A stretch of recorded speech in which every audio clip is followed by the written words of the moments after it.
الحمد لله والصلاة والسلام على رسول الله وعلى آله وصحبه ومن والاه ومن تبعهم بإحسان إلى يوم الدين. Today is September 7th, 2025, and we are pleased and blessed to have Muhammad Hijazi speaking again with us about the I Muslim series, which stands for the Ideal Muslim. Jazakallah khairan. May Allah subhanahu wa ta'ala bless you, Brother Muhammad, for the great presentations in plural that you have presented to us. And for this one, inshallah, the floor is going to be with you, and the presentation is going to be for 60 minutes. We'll end, inshallah, at 12:30 p.m. Central Standard Time.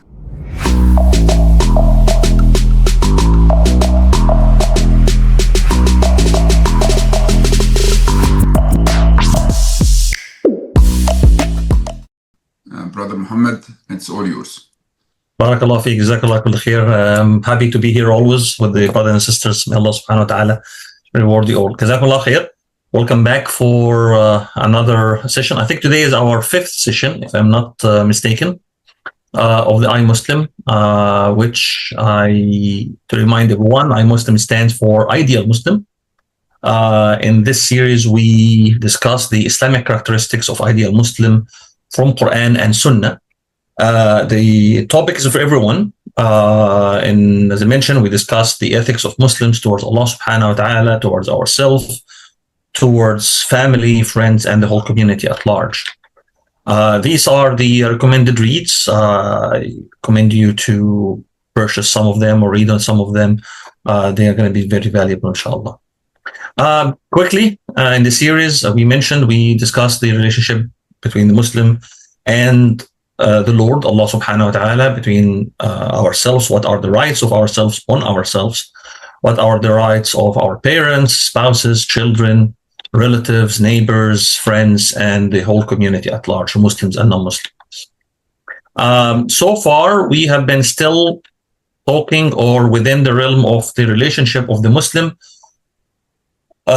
and the Lord Allah subhanahu wa ta'ala. And we have discussed multiple topics, sincerity, alertness to the bounties and the signs of Allah subhanahu wa ta'ala, obedience to Allah subhanahu wa ta'ala, responsibility as a Muslim, accepting Allah's decrees. And last time we spoke about repentance. Actually, we closed at that point.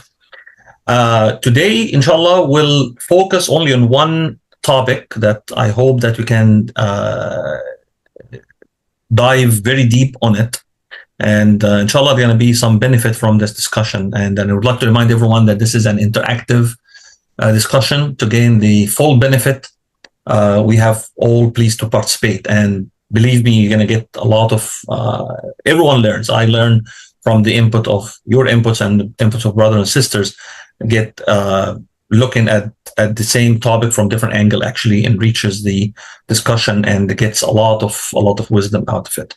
So today we're going to discuss something called, I call it the balance, or the circle of success, or the circle of balance, or the balance triangle. What does it mean? Let's go, inshallah, dive into this. The circle of success here, what I mean is, there are 3 points. If we exercise and execute as Muslims in our daily life, inshallah we can achieve a tranquility, inner peace, and also we will gain success within this life and hereafter. Okay, what is that triangle? What are the 3 points? The first point is gratitude. Okay,